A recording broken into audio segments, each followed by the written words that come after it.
Question 1. এটা বৃত্তৰ ৰেডিয়াস 7 semi হলে বৃত্তটোৰ area আৰু সাৰ্কামফাৰেন্স উলিওৱা। এতিয়া আমাক কি দিয়া আছে? ৰেডিয়াস দিয়া আছে। আমি এৰিয়া আৰু সাৰ্কামফাৰেন্স উলিয়াব লাগে। গতিকে বৃত্তৰ এৰিয়া উলিয়াবৰ কাৰণে আমি কি ফৰ্মুলা ব্যৱহাৰ কৰিম? পাই r স্কয়াৰ।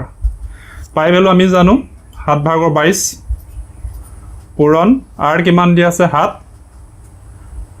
লিখি আমি স্কয়াৰ দিম। এতিয়া 7/22 ইয়াক যদি আমি স্কয়াৰটো কৰো 7 গুণ কিমান হ'ব 49 গতিকে 7 আৰু 49 কটা যাব 7 বাৰ থাকিলে 22 পূৰণ 7 আৰু ই হ'ব 154 বৰ্গ সেমি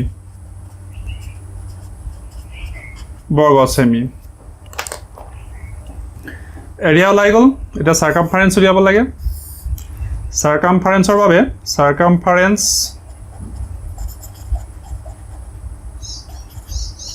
সমান 2 পাই r 2 পূৰণ পাই ভ্যালু কিমান 7/22 r কিমান দিয়া আছে 7 সেমি। গতিকে হাতে হাতে কটা গ'ল 2 পূৰণ 22 44 সেমি। গতিকে যদি বৃত্তটোৰ ৰেডিয়াস 7 সেমি হয় তেতিয়ালে এৰিয়া পালো আমি 154 সাৰ্কামফাৰেন্স কিমান পালো 44 সেমি হ'ব। কোৱেশ্চন এটা বৃত্তৰ সাৰ্কামফাৰেন্স 44 সেমি হলে ইয়াৰ ৰেডিয়াস ডায়ামিটাৰ এৰিয়া উলিওৱা। গতিকে আমি প্ৰথমে কি উলিয়াম? ৰেডিয়াস উলিয়াম। আমাক সাৰ্কামফাৰেন্স দিয়া আছে গতিকে আমি ৰেডিয়াস উলিয়াম। ৰেডিয়াস উলিওৱাৰ ফৰ্মুলাটো হ'ব সাৰ্কামফাৰেন্স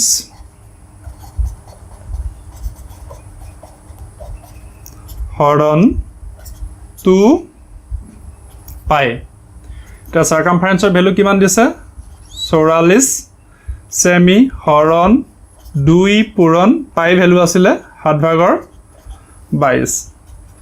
এতিয়া 44 হৰণ 7/44।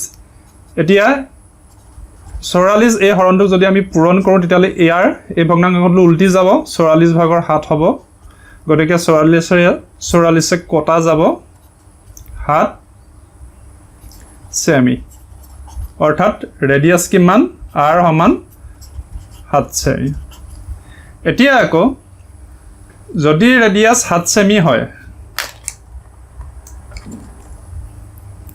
আমি জানো ডায়ামিটাৰ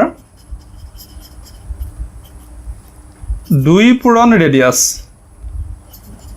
ডায়ামিটাৰ 2 পূৰণ ৰেডিয়াস। গতিকে 2 ৰেডিয়াসৰ ভ্যালু হল 7 আমি দুইটা যদি পূৰণ কৰো 2 7 গুণ 14 সেমি অৰ্থাৎ আমাৰ ৰেডিয়াস ওলাই গ'ল।